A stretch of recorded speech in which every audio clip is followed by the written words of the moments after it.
meron tayo tinawag doon Pantry and Pharmacy because we are offering yung goodies from plants and farms. Kaya naman naging pharmacy kasi ang gusto natin fresh produce from the farms para makinabang ng diretso yung mga farmers ng Laguna. Gusto rin natin ma-promote yung sariling product ng UPLB. Mamimigay tayo ng ornamental plants for them na ma-appreciate kasi part ng healing din yun yung ornamental. Mamimigay din tayo ng mga seeds and seedlings for them na magtanim. Naging showcase itong ating Pantry and Pharmacy, naging showcase ng mga products ng science and technology output ng UPLB. That makes us unique. Magaan sa loob kasi kahit pa paano naisipan pa rin na mag-share. Napakalaking bagay po para sa pamilya ko po ito. Sa tulong nito, mapapag-agdo-andon po din yung mga pangangailangan. Thankful po kasi mahirap po makalabas ngayon. So at least meron po tayong mga volunteers na service po para sa mga free na pagkain po para sa empleyado ng UP po. Ako nilapitan ay si Sir Jerry Yapo na inirefer naman ako kay Vice Chancellor Roby Sereno at kay Chancellor Camacho hanggang tulong-tulong na yung mga iba't ibang mga Vice Chancellors ng University. Akala ko nga isang araw lang siya pero tumagal tayo ng pangalawang week kasi kahit sino tumutulong, nagbibigay, nakita nyo naman, nagbibigay ng iba't ibang uri ng donasyon na ipagpatuloy natin saka na i-actualize natin yung konsepto ng bayanihan. Kahit nga hindi ko kakilala na nakakasalubong ko, nagbibigay ng kung ano-anong mga uri ng tulong. Kaya na-sustain natin at tumagal tayo ng 2 weeks. Getting all the support from faculty and staff and even alumni as a crisis is there. I think we will keep doing this because this is a university. I think we all know very well that aside from its foundational values anchored on honor excellence, I think we should always consider that part of our reason for being as a state university is service. So we'll do everything necessary to address especially the problems and needs of our less privileged sectors of the university. Malaking tulong para sa pamilya. Kaya po. Malaking tulong para sa amin makakaraos ng araw-araw. Malaking tulong. Salamat! Thank you. Ay, nagpapasalamat po kami sa mga nag-volunteer, sa mga nagbigay po ng mga pagkain para sa amin. Malaking bagay po ito para po sa amin. Maraming pong salamat sa mga tumulong po sa amin. Ayun, thank you din sa kanila kasi this na ginawa nila itong initiative na to. And then nabas din naman ako before na UPLB has been doing it since even before without pandemic like yung sa library. So, thank you lalo dahil tinuloy nila yung gantong tradition in helping the UPLB constituents. Siyempre, ito ay hindi magiging posible kung wala ang suporta ng UPLB administration. Pumayag na magkaroon tayo ng community pantry kahit nga may COVID. Siyempre, ang laki ng tulong ng alumni natin. Bumubuhos talaga yung tulong galing sa kanila. At ang nakakatuwa, kahit hindi alumni, hindi rin konektado dito sa UPLB, basta nakabalita na may community pantry, nagbibigay talaga sila. Meron din tayong yung mga binibilhan naming magsasaka, pag nalalaman nilang para sa pantry, nagbibigay pa sila ng sobra. So, ang daming tumutulong. So, this time naman nakakatuwa kasi ang tinutulungan naman natin ay staff natin. So, tingin ko buhay na buhay naman yung spirit of giving din and caring dito sa UPLB. Kaya hindi imposible yung mga ganitong proyekto. Well, the Filipino is very vibrant, no? Very helping and very active and very mapagkalinga. So yung bayanihan spirit talagang umiiral dito, no? So sundin lang natin yung minimum health protocols and then overflowing ang ating donors and other sponsors. Kaya natin to gawin pang matagalan. This is just another form of imbis na nagdi-distribution tayo sa bahay-bahay. sila naman yung pupunta rito and they get whatever they want. Hindi nga, pinipilit pa nga natin dagdagan, lalo na yung vegetables. So kumbaga within sa UPLB community, sa job orders, sa contract of service, agency hired personnel ng UPLB. Sa UPLB kasi community, bigay lang tayo ng bigay para sa kanila kasi alam natin yung hirap ng ating mga specific na target na beneficiaries. Dito sa UPLB ay it's a collaborative work ng buong universidad. Spark ito nung Maginhawa Pantry. So, ginaya rin natin sapagkat marami rin tayong ICS tsaka COS na mga no work, no pay personnel. So, lahat ng naririto na nakakaluwag, grupo man o individual, nagbigay ng tulong. At hindi lang ito yung tulong na galing dito sa loob, kundi in-outsource din natin yung mga ibang tagalabas. Halimbawa, yung mga produce, galing ito sa mga magsasaka na kumbaga since magbibigay din ang UP personnel na nakakaluwag or a group, binibili natin sa mga farmers from adjacent municipalities yung kanilang produce para yun ang ating ibibigay dito. At nare-recognize natin na kailangan nila ng tulong. Kaya yun siguro yung yun yung espiritu ng bayanihan, yung pagdamay sa kapwa. Ito yung nagpapatuloy sa mga ganitong klase ng proyekto.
Good afternoon to all our viewers on YouTube and Facebook.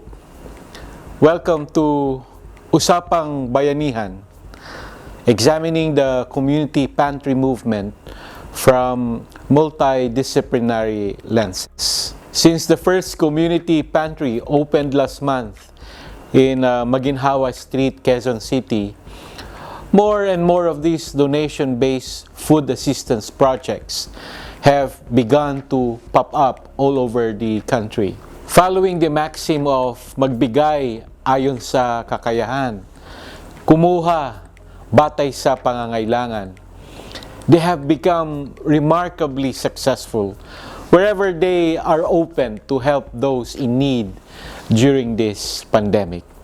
In light of this ongoing phenomena, UPLB as an academic institution believes that it is appropriate for community pantries to be examined not only at face value but also through scholarly perspectives. Throughout this webinar, we will look at the community pantry phenomenon through the different lenses of various academic disciplines, and in doing so, gain a deeper understanding of how such phenomenon has emerged, why it has gained so much popularity so fast, and what are its implications for us as a society moving forward. For this fourth and final episode, we will look at community pantries with a governance perspective, as will be discussed by Assistant Professor Maria Kristina Alinsunurin of UPLB CPAf's Institute for Governance and Rural Development, Professor Nelson Querijero will serve as reactor. Afterwards, Professor Jerry Yapo of UPLB CAS, Department of Humanities, will share the experiences, lessons, and learnings from UPLB's own community pantry, which we called Pantry and Pharmacy in the community pantry phenomenon, the UPLB experience. Thanks to all of you for taking time this weekend to share with us your insights and reflections on the Philippines community pantries. I also thank the hardworking staff of the university who put this webinar series together. To our viewers, I encourage you to engage in this webinar series by commenting and sharing your thoughts and your own experiences related to community pantries. We hope that at the conclusion of this series, you will gain a better appreciation of this incredible social movement that showcases the Filipino spirit of compassion and concern for others, as well as collaboration and cooperation with our fellow Filipinos during this time of crisis and calamity. Thank you. Stay safe. Mabuhay tayong lahat.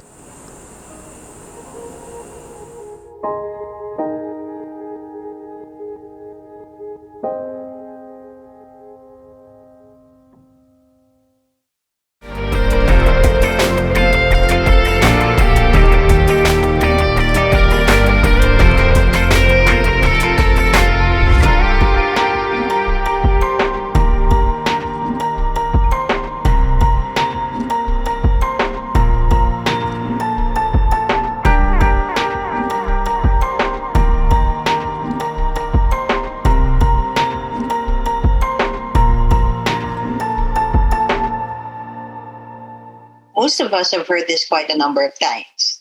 If we give man a fish, he will eat for a day. But if we teach him how to fish, he will last for a lifetime.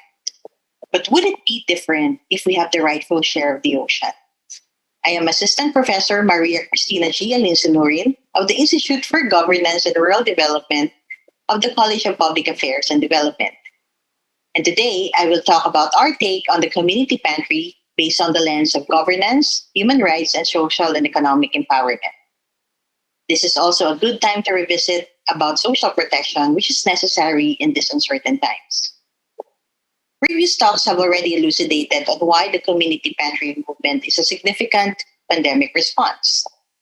But as part of the final installment of the Usapang Bayanihan, I would like to add on how we frame the community pantry as a social movement, as an altruistic act, as a form of protest, a form of care, or an agency to create change.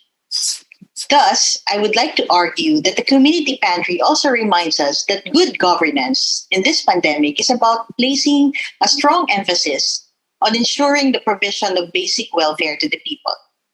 Thus, there should be a recognition in our policies founded on accountability, on the right for social protection and food, which are integral to the adequate and dignified living. The pandemic is a crisis within a crisis. The country languishes socially and economically, and because of the lockdown intended to prevent the spread of the virus, our economy contracted 9.5% in 2020, and then it has left 4.2 million Filipinos unemployed. And an estimated of 7.6 million Filipinos also experienced involuntary hunger in 2020. There have been 441 days into the lockdown as of today, and these lockdowns were one of the factors why the logistics of food were hampered, and it led to the limited supplies and increase in prices, which made it more unaffordable for low-income households. The impacts of this pandemic place an importance on the discussion of social protection and social safety nets.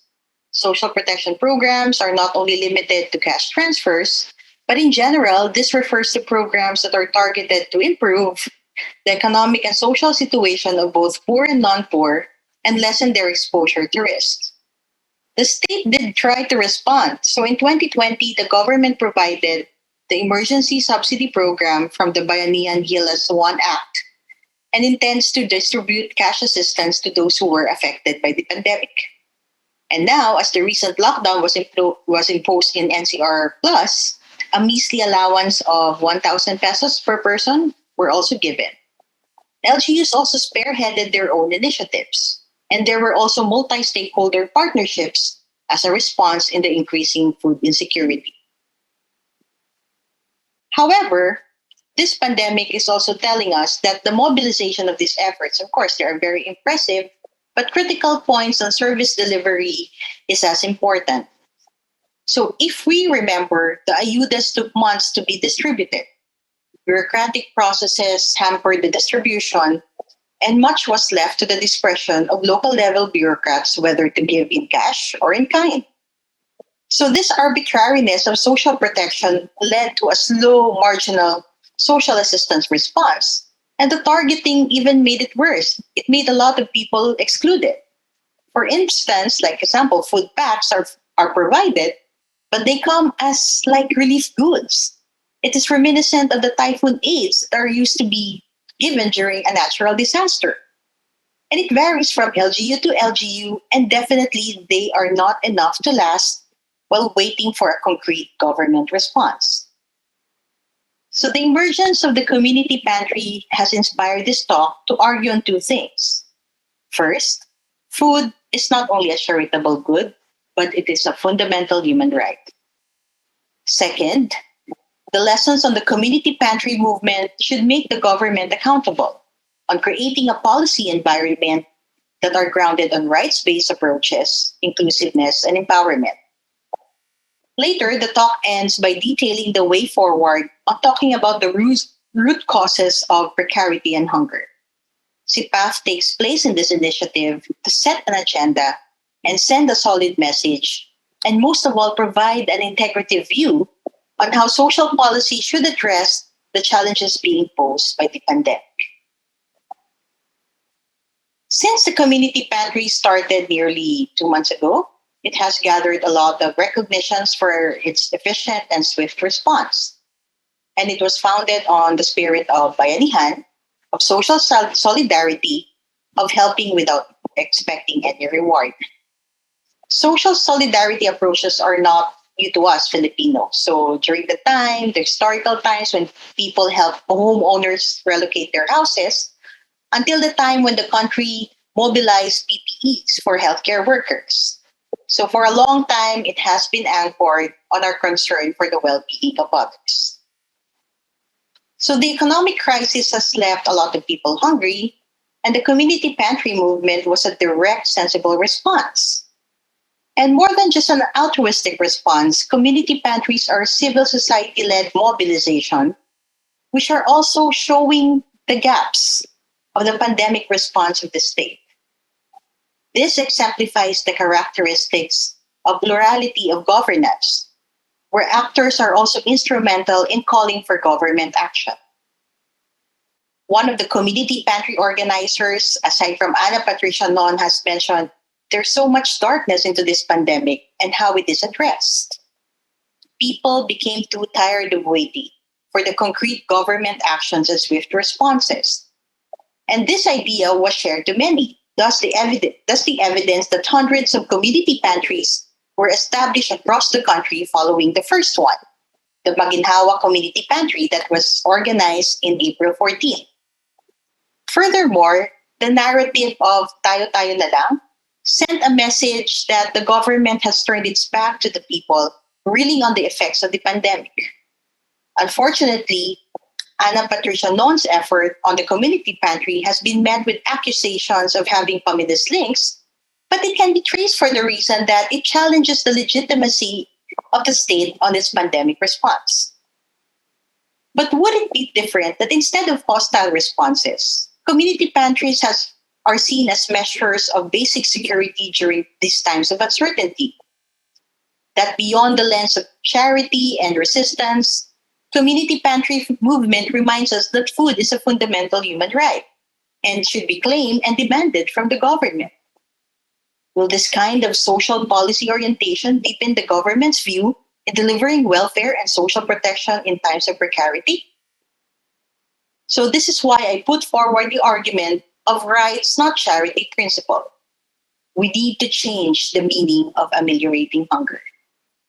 Social policies, such as responses to food insecurity, social protections, are considered just when it advances the rights and freedom of those who need it, rather than at just the provider's discretion. This challenge is not only directed to the government, but including to us citizens, which are participants of the social movement towards poverty. We have always styled social assistance out of kindness and charity. And I should say this is a very conservative take. Despite our beliefs to give what we have in excess, we have not considered the claim that even those who are marginalized, especially this time, share this bounty even though they do not ask for it. We certainly have a difficult relationship with this idea because of the myth of dependency. If we give them more, they will become lazy. Even before the community pantries, the recipients of the 4Ps have already faced this stigma. But what we can expect if most of us consider poverty as a condition because it is the poor's fault? A World Value Survey actually shows that among the developing countries, when asked if the poor experience their current state because of injustice, the respondents from the Philippines think otherwise. The poor are poor because of their own doing. This resonated so much in our policy that even if we aim empowerment and emancipation in our current condition, we still classify them based on deservingness and bound to the discretion of those who provide. However, we witness the contrary among the community pantries. Anyone can get something for themselves or for their families. It breaks the very discriminating outlook of most forms of social assistance preceding it. The pantries provide food assistance as if it was their rightful share or without any conditions. Beyond the collective and non-discriminating action, this food as rights logic will also bring back dignity to people and reduce the stigma associated with social assistance. It is worth highlighting that in an Al Jazeera interview, Ana Patricia Non mentioned that she had to assure that the pantry has no catch and people doesn't need to give something for what they have taken. She said it was not easy. However, slowly, the people began to acknowledge the intention and they too become mindful of others. However, this reveals another lesson of the community pantry. People feel the sense of community and non-judgment, which led to the recognition that there are people like us who are also in need. And if receiving food is recognized as a fundamental right, othering, social stigma, and the shame of accessing food can be avoided.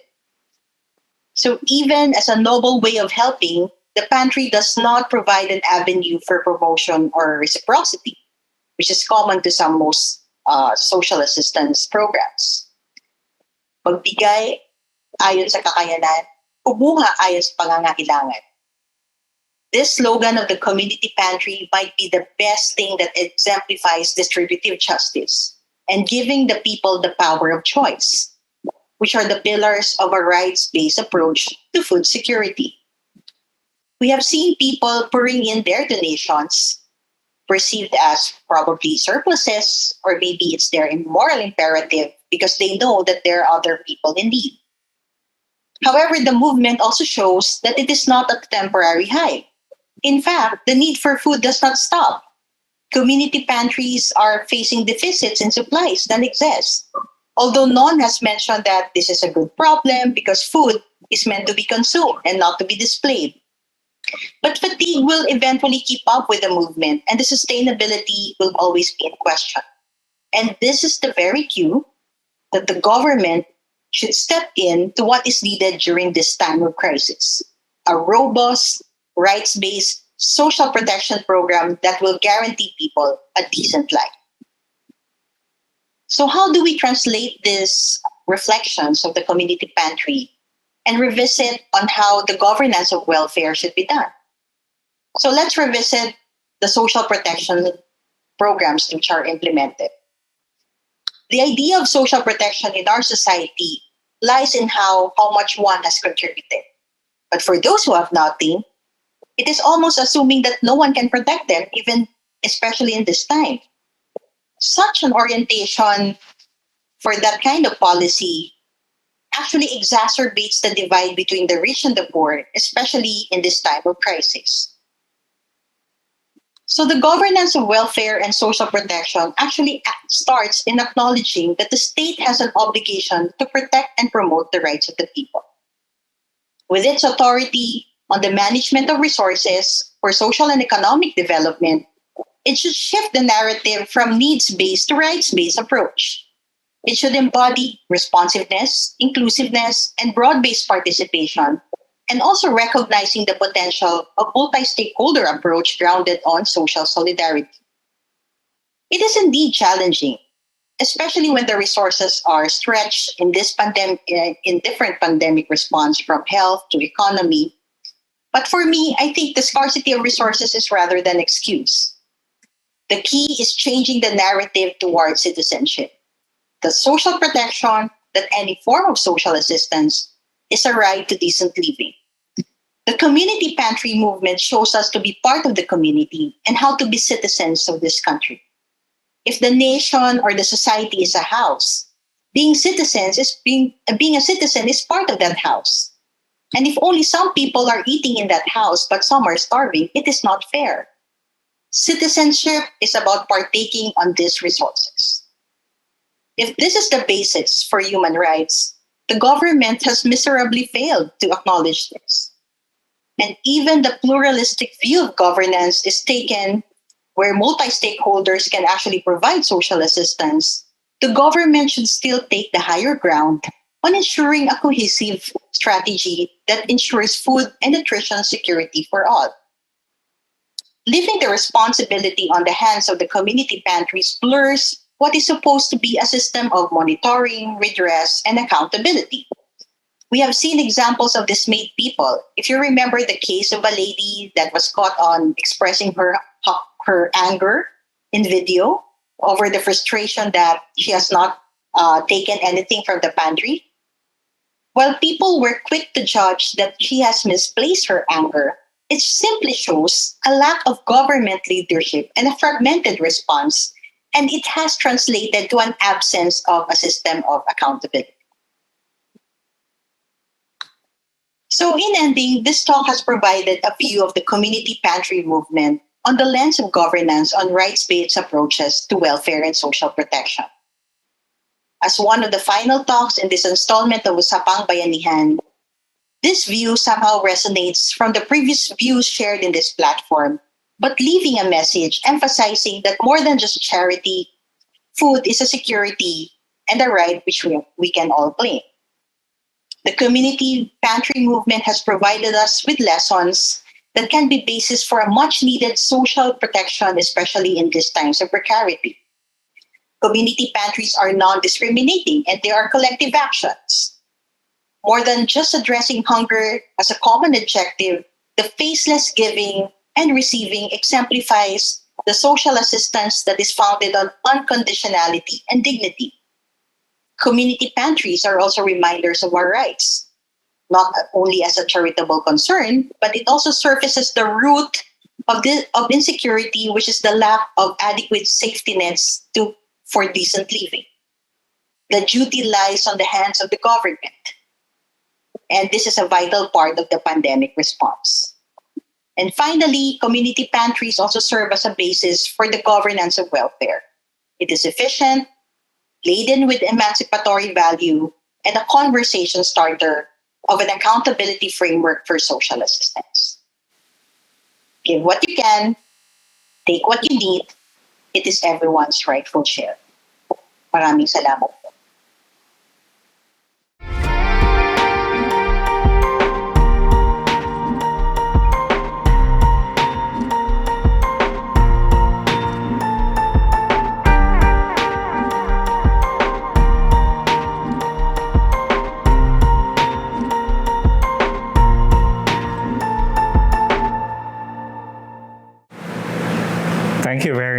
much, Prof. Dean, for the opportunity to respond to your conversation starter on the phenomenon of community pantry.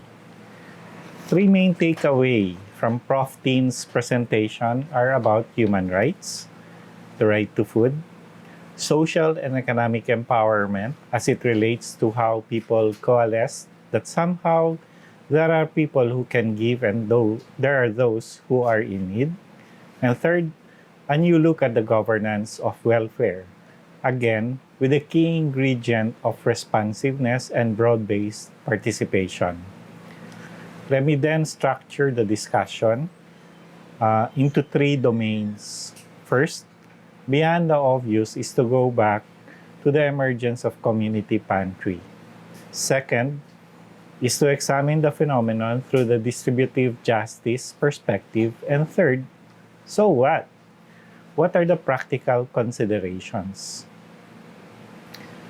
The recent formation of community pantries in the Philippines traces its roots to COVID-19 and the worsening economic conditions experienced by the country and individuals. Indeed, Prof. Dean provided the statistics for us on this. However, it seems that the numbers really are much more higher, as during the initial assessment, an estimated number of 10 million workers would be affected by job disruption. Hardest hit are the vulnerable and precariat workers, young individuals, overseas Filipino workers, women, among others.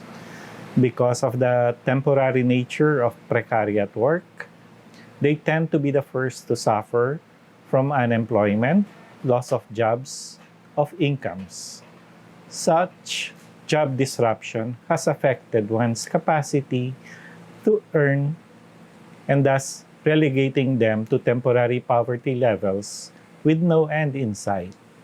Indeed, the target of bringing down poverty rates down to in the next years appears to be unattainable.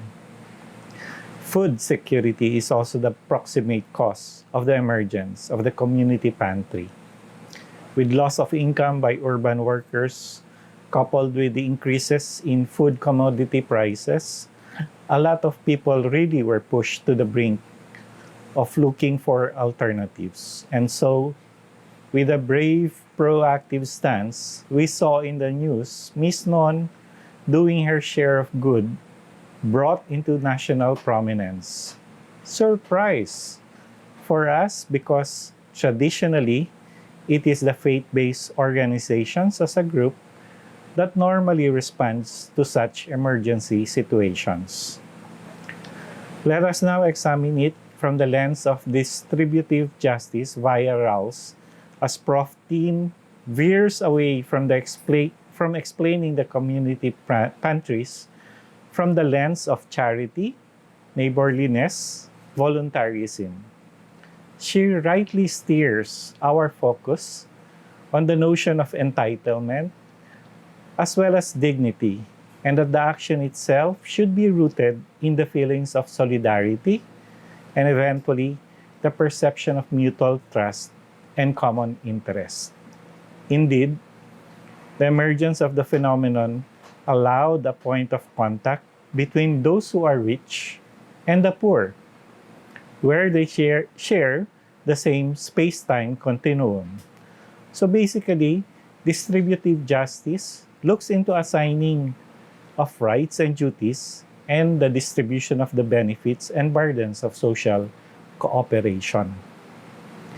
Indeed, the right to food is enshrined in our Constitution, and as the Philippines is a signatory to the UN Declaration of Human Rights in 1948, with particular emphasis on the right to food.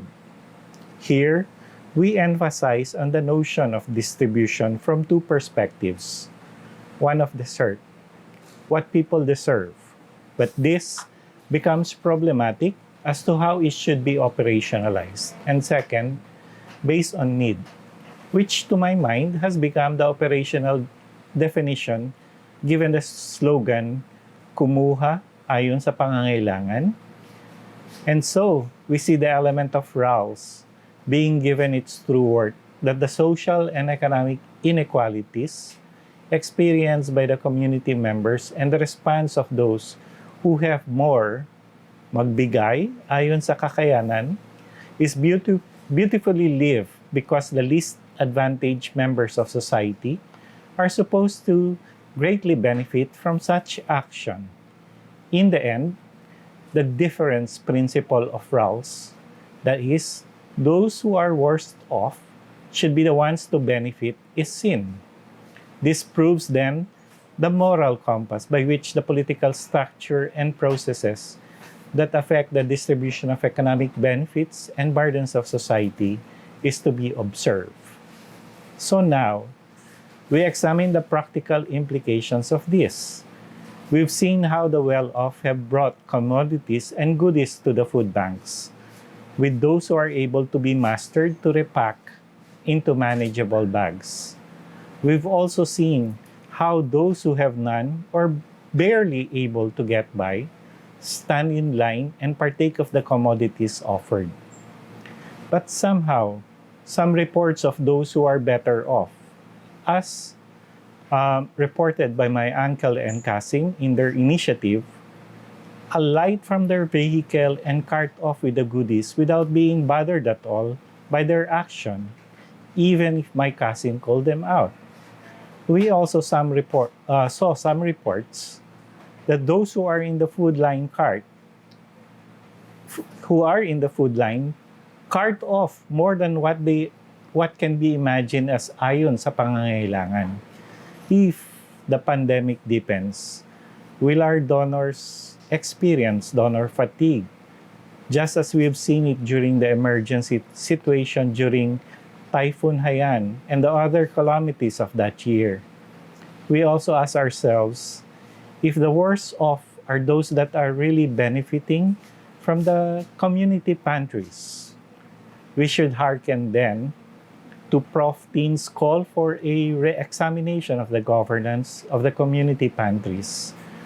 What would be the patterns of distribution and procedures so that the worst off members of society could fully benefit from such initiative?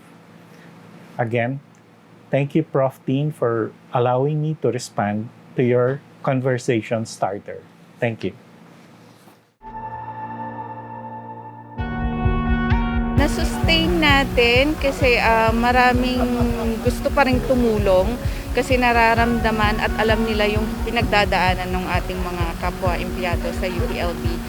Yan nga, maraming mga empleyado dito sa UPLB na nangangailangan talaga ng tulong.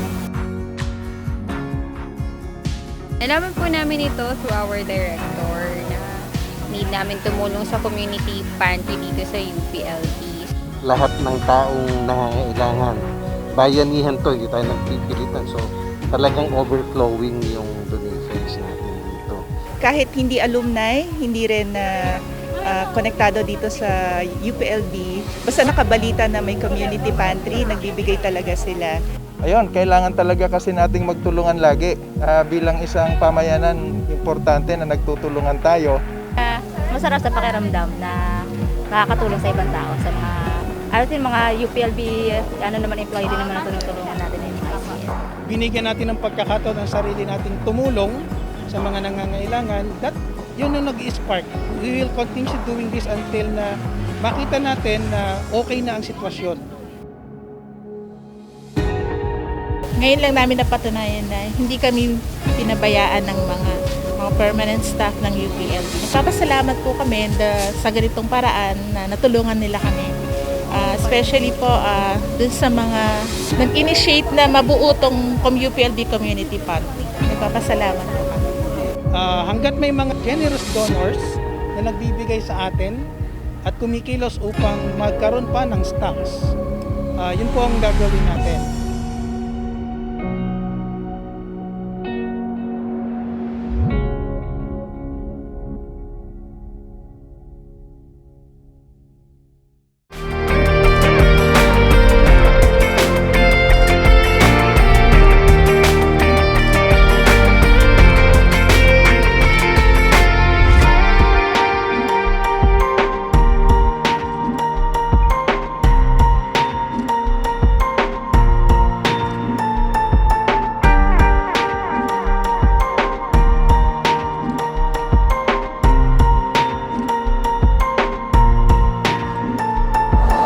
magandang hapon sa ating lahat.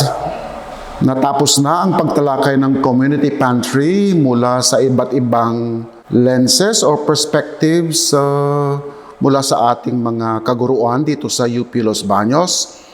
Okay, I think we have already discussed enough of what the phenomenon is all about, what it is as a movement, and what it is as an intervening mechanism. Ngayong hapon, ako ay maglalahad ng ating mga kuro-kuro tungkol sa operations ng ating community pantry dito sa UP Los Baños. I'm speaking in my capacity as head of operations of the 2-week community pantry put up in UP Los Baños precisely to address the economic crisis experienced by most of our constituents, specifically from salary grades 1 to 3 and those with contractual obligations. So let me highlight some of the discussion points in terms of the usual. I think most of you are familiar with the so-called phases or steps in management. So I think we go by the acronym of POST-DC: planning, operating, staffing, developing, and controlling. So we start with the idea of a pantry, starting as an idea and then coming to its eventual structure in terms of how it's operated in the university. So credit, I think, should be given to a good friend from the College of Arts and Sciences, from the Department of Social Sciences, for bringing up the idea of coming up with one, given the limited time that we are supposed to address the economic crisis experienced by most of our low-rank employees in the university. So I think I should say that the road to Maginhawa Street to UP Los Baños was rather a very short road or process. I distinctly remember when the idea was brought up to me, via messenger by Dr. Eric Havar, and then I had to somehow bring to the Central Admin's attention his desire to come up with one. Although I think the weekend before that, there was already some kind of discussion among members of the central administration to come up with one. Okay, so from two of us being, so-called initiators, I serve as a bridge between Dr. Havar and, of course, Chancellor Don Camacho, and, of course, Vice Chancellor Roby Sereno. Vice Chancellor Sereno eventually contacted the head of the University Housing Office, Dr. Bene Villanueva, about the plan to put up a community pantry with the University Housing Office serving as operations or nerve center. I think much has been said about the guiding principle of a community pantry, appropriated from its socialist origin, from each according to his ability to each according to his needs. In Filipino, alam na natin ito, kumuha ayon sa pangangailangan, magbigay batay sa kakayahan. I think in short, take what you need, give what you can. I think some of the speakers were able to touch on how the idea of a community pantry would somehow reflect our communal value orientation called Bayanihan or Pagdadamayan, which is very evident when members of a community experience a crisis like the effect of COVID-19. Let me stress, however, that this may find some kind of practice in other countries. I think most members of a homogeneous community would have a very strong sense of the other, as evident among the Japanese, for instance. I think let me just frame it in the context of pakikipagkapwa-tao, because this is the overriding social psychology, okay, behind the putting up of a community pantry, right?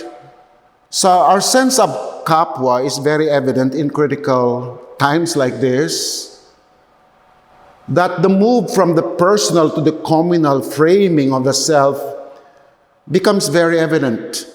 Let me differentiate pakikipagkapwa from pakikisama. We all know very well from Filipino social psychology that when you say pakikisama, it refers to mode of interaction in smaller groups. But when you say pakikipagkapwa tao, this is where, okay, the move from the personal to the communal becomes evident. So, okay, clearly, the community pantry is an exemplification of the bayanihan, pagdadamayan, and pakikipagkapwa tao, okay, among us Filipinos. So the goal from the very start was very clear, and that is to cushion the impact of the COVID crisis experienced by members of the academic community, especially, okay, our targeted beneficiaries. Okay, let me again repeat this. Those who have contractual obligations with the university, like those who are on contract of service or COS, job order or GO, ICS or individual contract of service, and like some janitors and security personnel, those who are agency hired. And then I think during the second week of the community pantry operations, we decided to loop in members of the less privileged, rank and file belonging to salary grades 1, 2, 3. So half of the problem is solved. In operations like this, if you identify clearly your audience. Why? Because I think community pantries, most would probably wrestle with two problems. One is donor fatigue. And something related to that would be limited supplies, which fortunately we were able to overcome in UP Las Baños.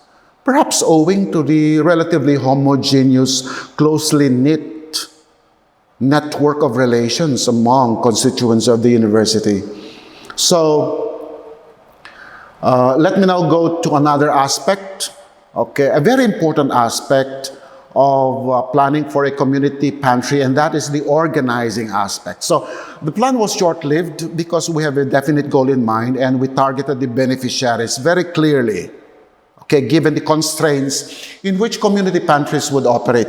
So, you need a system that works. So, this is where okay, two of us initiators had to contact central administration, okay, the Office of the Chancellor through Chancellor Camacho and the Office of the Vice Chancellor for Community Affairs, okay, Sir Roby Sereno, and then the head of the NERV or the Operations Center, okay, Dr. Bene Villanueva, and then something that is quite organic along the way.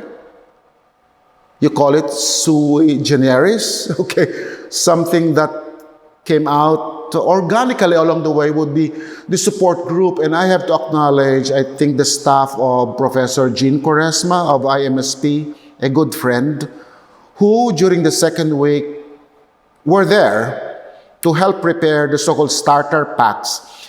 And one of the secret weapons in how we were able to make operations more sufficient is through a friend, a faculty member of the College of Veterinary Medicine, a runner, in the person of, okay, Dr. Rina Tan de Luna, who was very efficient in networking quickly with suppliers of fruits and vegetables, mostly small farmers from neighboring towns, okay, in Los Baños. So the system worked well because I think the University Housing Office worked very efficiently when last year they were able to conduct operations specifically helping students get trapped in campus dormitories and some residents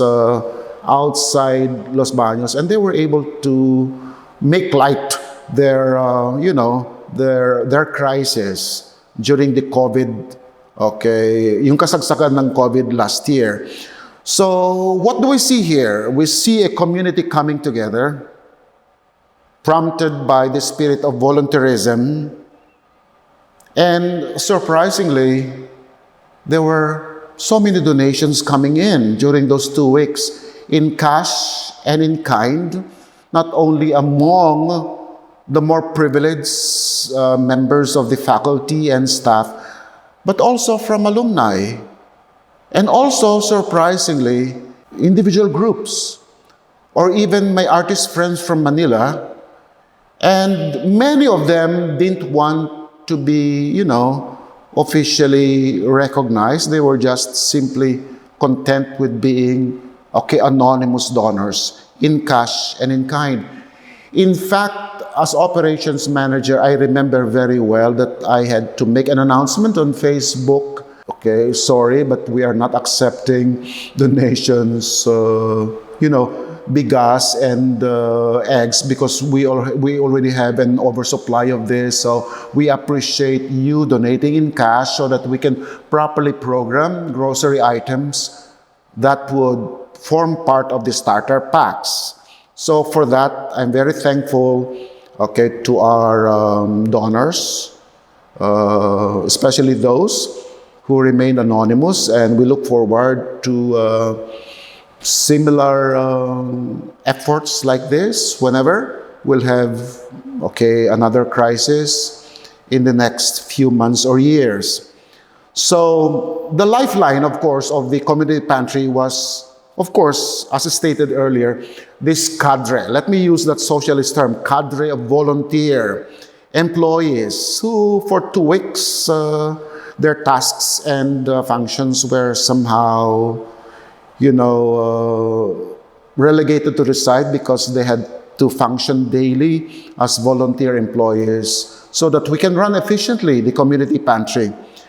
So I think the system worked, perhaps also because we had good networking with suppliers and farming communities, around or near Los Baños. So together with organizing as a management function is working with people, and I think that cannot be overemphasized in this case, because much of the efficiency of the community pantry can be credited to the volunteerism of not only the rank and file of the University Housing Office under the Office of the Vice Chancellor for Community Affairs, but also halfway through the 2 weeks, the volunteer or the support coming from the staff of I think the UP Resilience Institute here in Los Baños through Professor Quaresma. And I already cited earlier how we were efficient in networking with individual farmers and farming communities through our runner, Dr. Rina Tandeluna of the College of Veterinary Medicine. So aside from that, of course, during the 2 weeks, donations were continuous. And I already mentioned about the fact that I had to beg for people to stop donating rice and eggs because we already had enough of those. Well, with regard to donations, I think my co-initiator, Dr. Havar, initially took care of remittances through the fastest route, and that is through GCash remittances. But eventually, the remittances had to be transferred to the Office of Alumni Affairs through their land bank account and through their GCash account. So I think the University Housing Office prepared a transparency report with regard to the financial liquidity of this operation, and thankfully we have a surplus of rice, a surplus of cash, hoping that we could use this again for similar operations if ever that would, these would hit us. So the starter pack is the secret to the delivery efficiency, of the nerve center. Of course, this is the usual rice, noodles, canned goods, and surprisingly, we also were able to input as part of the starter pack small healthcare items. I think the good thing also about the community pantry was the other bag that the beneficiaries had to bring home with them. And what is this? The beneficiaries freely chose their items, vegetables and fruits, and again, given the flavor of UPLB as a community, I think there were certain units like the Institute of Plant Breeding that brought to the nerve center, I think, some ornamentals. I think even a lot of fruit-bearing seedlings, and that is a good thing because the community pantry went beyond merely relief or the so-called ayuda items to something more of of a long-range benefit for the target beneficiaries. I think at the end of the first week, I think it was Vice Chancellor Roby Sereno who thought of rebranding the community pantry operations in UP Los Baños to something that resonates the flavor of LB as a community. So Pantry was eventually branded as Pantry and Pharmacy, meaning that goodies are sourced from plant-based products, and most of the vegetables and fruits were sourced from small farms, so pharmacy. Again, Pantry and Pharmacy. So with regard to calibrating response, because I think I already told you about two usual weaknesses affecting pantry operations, donor fatigue, and something related to that would be lack of supply. So how did we calibrate the response? Aside from working within the constraints of the usual pantry operations, the emphasis was really on voluntary contribution. And again, thankfully, I have to thank all the donors, whether in cash or in kind, for sustaining the operations of the pantry for 2 weeks. We all know very well that the idea of a pantry is not for a long term. It's given a specific time to address a target set of beneficiaries with a set of items that are needed, with a set of items needed, by these beneficiaries. So I think to efficiently run the pantry and at the same time observe health protocols, because certainly we didn't want people jostling for position in the line, which is usually the problem with pantries. We had to cluster. I think we had to cluster, and that is a smart move. Why? Because we had to cluster the bigger colleges, like the College of Agriculture and Food Science, together with a smaller unit like, I think, the College of Veterinary Medicine, the College of Arts and Sciences, with a smaller unit like the College of Human Ecology, the College of Engineering, and Agro-Industrial Technology, together with the College of Veterinary Medicine.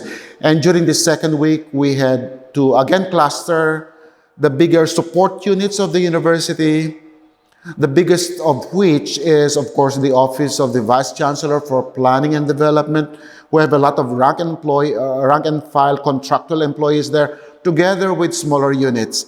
And then the second, of course, was the Office of the Vice Chancellor for Community Affairs. Again, we have a lot of low salaried employees there, together with a smaller unit, and then the smaller units put together. And then towards, I think the last 2 days, we had some kind of a free-for-all for the low salaried rank and file, those belonging to salary grades 1, 2, 3. And based on the feedback from the target beneficiaries, I think we were able to somehow make light the direst plight brought about by this crisis that all of us are going through.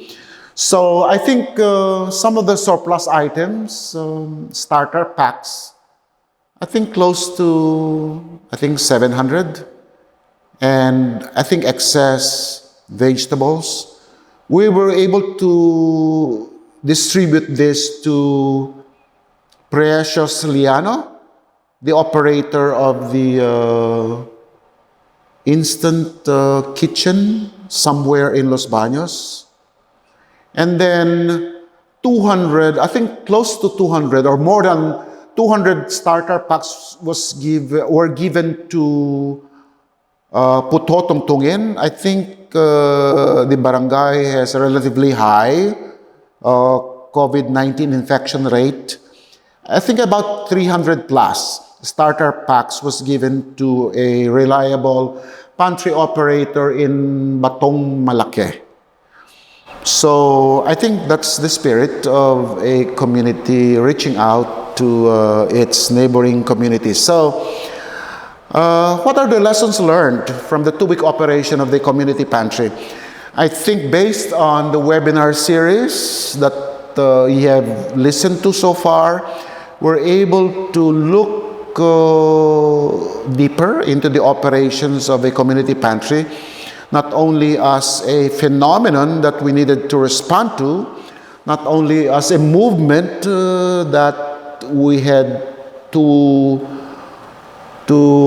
run for the marginalized sectors of the community, but more importantly as an act of intervention necessary, again, to make light the direct plight experience by the less privileged sectors of our community. So, what is the bottom line? We are able to look at the community pantry,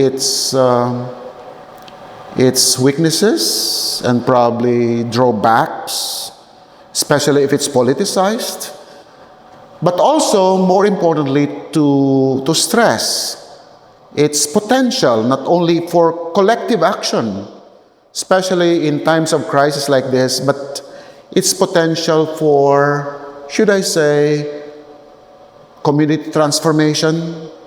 Maybe that's a long shot, so we have to extend the idea of community pantry, developing into, for example, community gardens.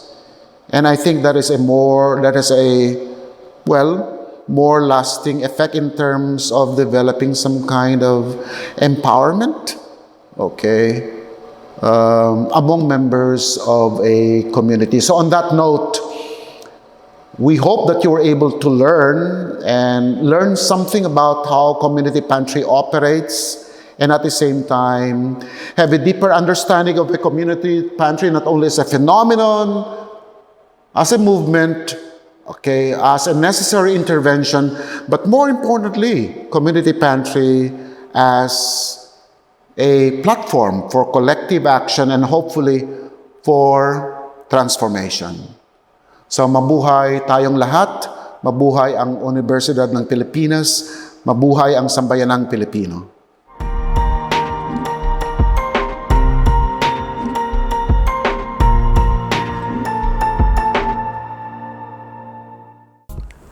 For the past 4 weekends, we joined together in examining community pantries using multidisciplinary lenses.